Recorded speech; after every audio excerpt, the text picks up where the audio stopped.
Olá, meus alunos do nono ano, tudo bem com vocês? Vamos lá para a nossa aula de História, falando um pouquinho aí sobre um período que vai de 1946 a 1964, pegando já um pouco aí da ditadura para a gente entender a dinâmica do Brasil, a dinâmica do nosso país, como é que o Brasil vai se desenvolvendo politicamente até chegar ao ponto de termos então algo complicado na nossa história, polêmico, que é a questão da ditadura militar, ok? Vamos lá então conhecer um pouquinho sobre isso, mas para isso a gente precisa entender como é que o Brasil vai se desenvolver de 46 a 64. Quando o Vargas então chega o poder, chega o fim do governo dele em 1945, para assumir o seu lugar é eleito Eurico Gaspar Dutra, isso, da nossa rodovia Dutra aqui, né? Ele é eleito presidente do Brasil e o Dutra ele tem um projeto diferente do Getúlio Vargas, que é um projeto mais nacionalista, voltado para os interesses nacionais. O projeto do Dutra é liberal, é de abrir a economia para outros países poderem investir, principalmente os Estados Unidos. Então, o que ele quer é produzir uma espécie de modernizações no Brasil através dessa abertura de capital. Então, Dutra ele está associado a essa abertura de capital, essa busca por modernizações do Brasil, por transformações no Brasil. Algumas coisas a gente pode destacar do governo Dutra, que é o direito à greve, modernização, né? Voto para pessoas acima de 18 anos de ambos os sexos, desde que não fossem analfabetos, mais um avanço. Garantia de ampla liberdade de expressão, pensamento e associação.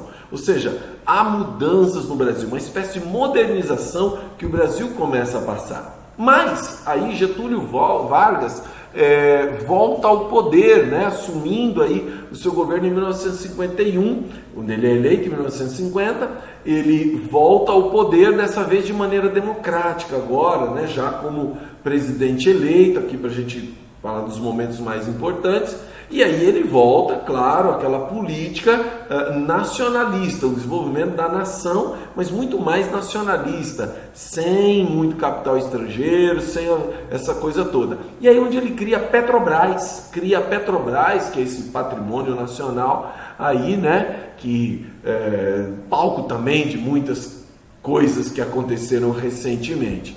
Mas o Getúlio Vargas ele não resiste às pressões, muita oposição, ele não está conseguindo governabilidade e tudo mais, diante de tantas pressões de jornalistas, Carlos Lacerda, do próprio Exército, de tanta gente, ele acaba cometendo suicídio em 24 de agosto de 1954, foi uma perda, o Brasil chorou bastante a morte do seu líder, e aí entra no poder JK, Juscelino Kubitschek. Juscelino Kubitschek era mais ousado ainda com relação a abrir o Brasil para investimentos, ele era um desenvolvimentista, ele queria modernizar o Brasil tanto na indústria como na economia, e aí ele cria o plano de metas, ele queria fazer o Brasil desenvolver 50 anos em apenas 5 anos. Pois é, e as áreas que ele ia investir era energia, transporte, indústria, alimentação e educação. Muito desenvolvimento, mas o que ele vai fazer de interessante também é a construção de Brasília. Pois é, Brasília foi construída durante o governo de Juscelino Kubitschek. Meu pai conheceu pessoalmente Juscelino Kubitschek, quando ele esteve num cinema que meu pai trabalhava, teve a oportunidade de cumprimentá-lo apertando a sua mão. Interessante, o Juscelino Kubitschek foi um presidente que trouxe muitos avanços para o Brasil, a Brasília, que eu não sei se seria tanto avanço assim, por detalhes que não vem ao caso, mas gastou dinheiro demais, endividou o Brasil, muito endividado ficou o Brasil, muitas questões negativas, baixo investimento em educação, baixo investimento em produção de alimento, que criou vários problemas que acabaram estourando depois, né? Então o JK modernizou sim, mas prejudicou muito o Brasil. O Brasil endividado, devendo, não houve investimentos em várias áreas, isso prejudicou muito o país. E aí, eleito Jânio Quadros. Jânio Quadros é um político diferente de todos, foi prefeito de São Paulo, da minha cidade, conheci Jânio Quadros, inclusive pessoalmente, claro, de vê-lo apenas, né? Mas foi uma figura muito complicada. Ele queria romper com os Estados Unidos, mas não porque ele era um nacionalista, mas porque ele foi acusado de se associar ao comunismo. Ele até deu uma condecoração a Che Guevara, chamada Cruzeiro do Sul. Isso soou muito mal. Em tempos de Guerra Fria, você fazer amizade com um comunista era muito complicado. E o Jânio, ele fazia umas coisas esquisitas, moralista, proibiu biquíni nas praias, só para você ter ideia. Como é que você proíbe biquíni na praia, né? E ele fez isso, ele dizia que ele ia varrer toda a corrupção e toda a imoralidade. O símbolo dele era uma vassoura, tinha uma musiquinha varre, varre, vassourinha, que o Jânio já chegou.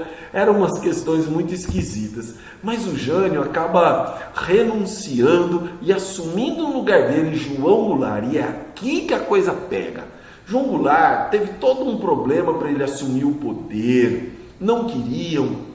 Porque quando o Jânio renuncia, ele está lá na China, comunista, e não queriam que ele assumisse o poder. E aí o seu cunhado, Leonel Brizola, lá no Rio Grande do Sul, começa um grande movimento da Rede da Legalidade para que João Goulart assumisse o poder. Ele acaba assumindo o poder, mas numa forma parlamentarista, ou seja, João Goulart ele assume, mas não manda nada, quem manda é o parlamento.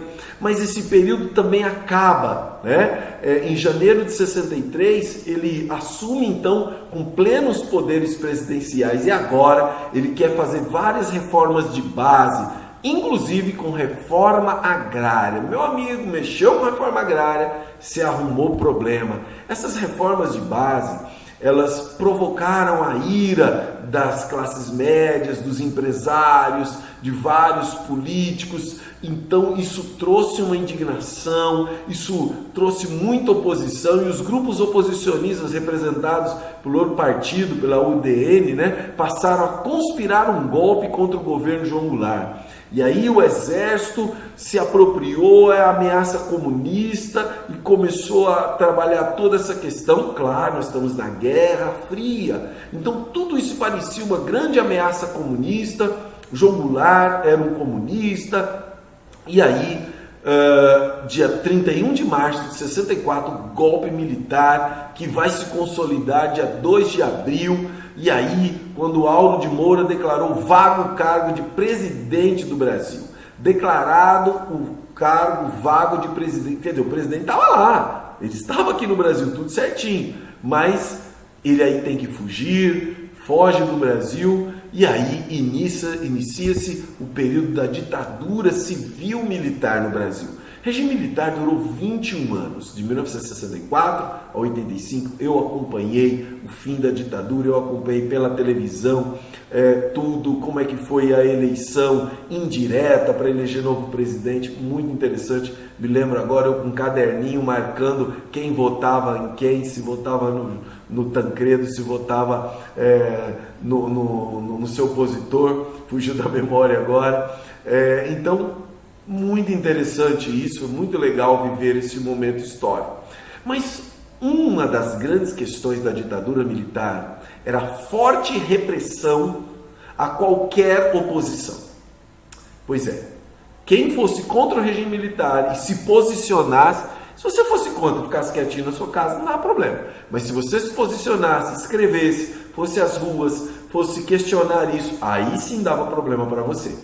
E uma das características dessa ditadura civil-militar é que ela foi permeada de atos institucionais. O que são atos institucionais? Decretos unilaterais do governo. É assim que tem que ser e acabou.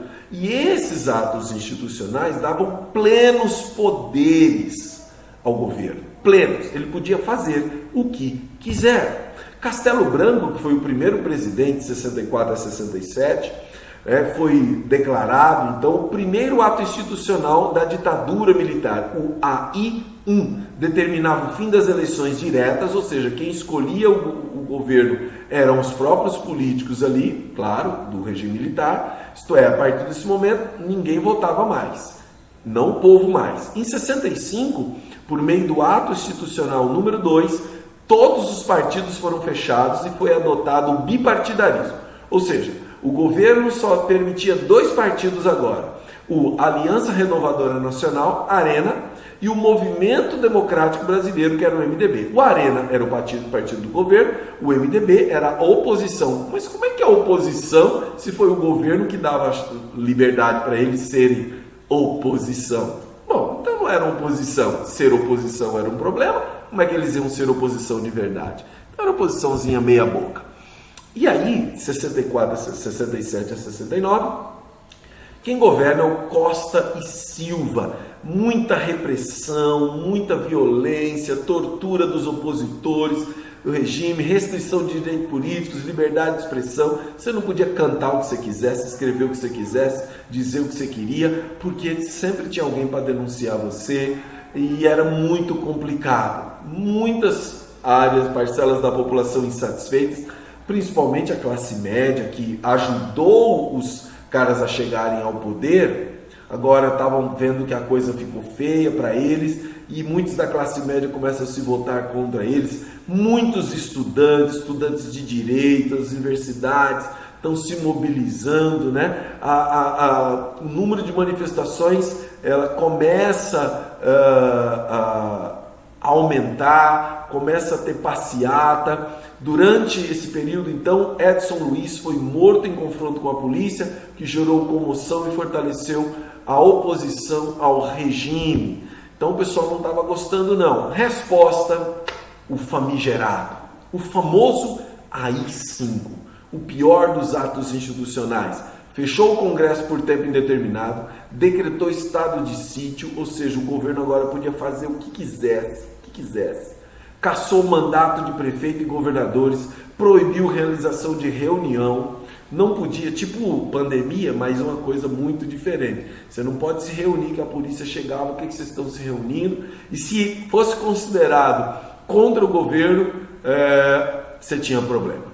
Então, com esse decreto, dava o direito do governo de punir arbitrariamente os inimigos do regime, e é considerado o golpe mais duro da ditadura, mas a coisa ainda poderia ficar pior, que foi com o Médici, considerado o período mais terrível, né? O período mais forte de repressão militar do Brasil, de 69 a 74. Nasci nesse período, quando era o governo de Garrastazu Médici, e aí muitos prisioneiros políticos torturados, muita coisa. Mas durante esse período foi chamado também o período do milagre econômico. Milagre econômico, um período em que o PIB, o Brasil cresceu muito, ganhou muito dinheiro, mas esse crescimento foi às custas de algumas medidas. Por exemplo, restrição ao crédito, aí ninguém poderia gastar, então a produção aumentou, mas o crédito ficou limitado, o aumento da tarifa do setor público, contenção dos salários de direitos trabalhistas, redução da inflação. Essas medidas, elas dentro de um contexto, trouxeram crescimento, mas também trouxe depois recessão, desemprego, inflação alta. Foi uma grande burrada, que num primeiro momento o Brasil estava bem, mas daqui a pouco veio as consequências imediatas de tudo isso, ok? Nós vamos continuar na próxima aula falando agora de um declínio e uma mudança de postura no regime militar, apontando para o seu fim, que vai demorar ainda algum tempo, mas apontando já para o seu fim. E aí a gente vai falar um pouquinho mais sobre essas questões aí relacionadas às repressões, torturas e tudo mais durante o regime militar, ok? Bons estudos para vocês. Tchau, tchau.